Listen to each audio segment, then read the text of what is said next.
Hello, Steve White, Steve White 89. Well, I just watched season 1 of Interview with the Vampire. I was planning to watch season 1 and 2 back to back and do a review for both, a video for the both, but I had to stop in between seasons and talk about season 1. I did a 10-minute video reviewing that, and I decided I'm just going to do a shorter one as well, and then I'll put that together.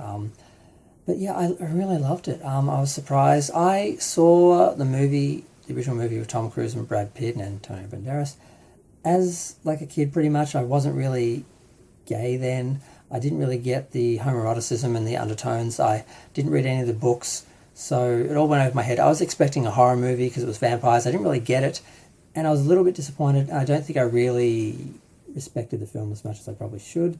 I bought it on DVD, and I think I might have watched it once, like 20 years ago. So when they did a series, I didn't really care. And I eventually heard that they had actually race swapped the Louis character as black, and they were going to focus on the homosexual nature of the relationship. And I thought, well, that could be interesting. I saw the lead actor, and I thought, that is interesting. I think his name is Jacob Anderson. And Lestat was played by Sam Reed. Now, I hate Lestat, and I hate that kind of person. I've met a few people like that and seen people chase them.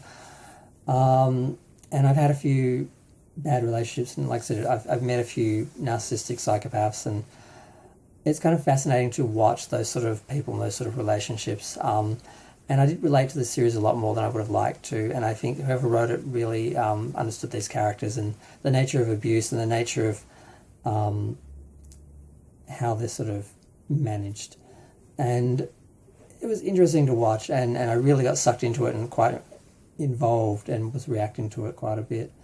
The production is great, the visuals are great. Looks like they shot on location in New Orleans. If they didn't, then they've done an even better job than I think of the production. And I'm just glad I watched it. The only down point was, I guess, the teenage years of the daughter. They were just as cringe and tedious as they would have been to have lived those couple of episodes. But once she comes back as an adult and the dynamic changes, it's really fascinating. So I'm going to leave it there, and I'm going to wait to watch the second season, which I have to watch on SBS, the streaming service, because I only have the first season on DVD.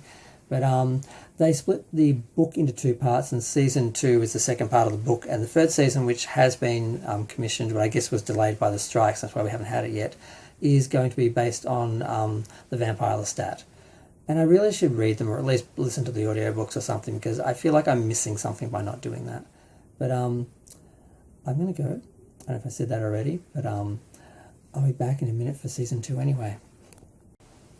Let's do Steve White 89. Well, I watched the second part of Interview with the Vampire, the second season, and it was interesting. The first episode or so I hated. They basically went back to the old country to try and find the original vampires and found nothing but skeletons in a castle, basically. Went back to America, thank God. I was scared they were going to be stuck there for the whole season. They find a troop of vampires running a theatre, basically out in the open. They join them. Claudia, if that's her name, finds community with them. She embraces hunting in a pack, and she joins the troop. But eventually their secrets are exposed. Louis starts a relationship with Armand, and he knows from the beginning that they killed Lestat, who actually founded the theatre in the first place, or tried to kill him. And he betrays him, and behind his back directs a play, which is a trial. Basically, is going to try them for their crimes against the other vampires. So they eventually kill Claudia, if that's her name. I can't remember her name.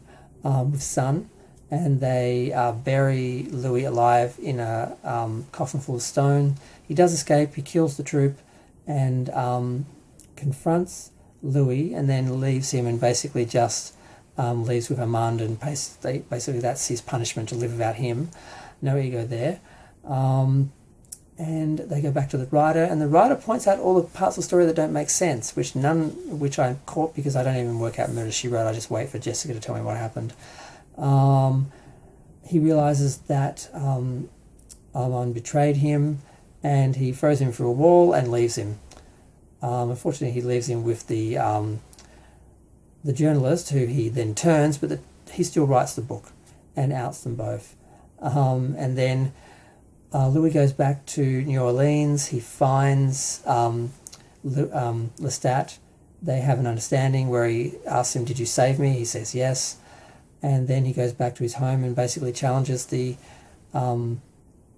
vampires who are talking smack about him to basically, come on, because his door's open and, he rules the night, and that's how it ends. It was good. I'm looking forward to season 3, which is going to be all about Lestat. It's going to be the vampire Lestat. I don't know if Louis will be appearing, but I hope he does. But yeah, I'm going to go. Feel free to share, like, comment, subscribe. Let me know what you think of season 1 and 2 of Interview with the Vampire.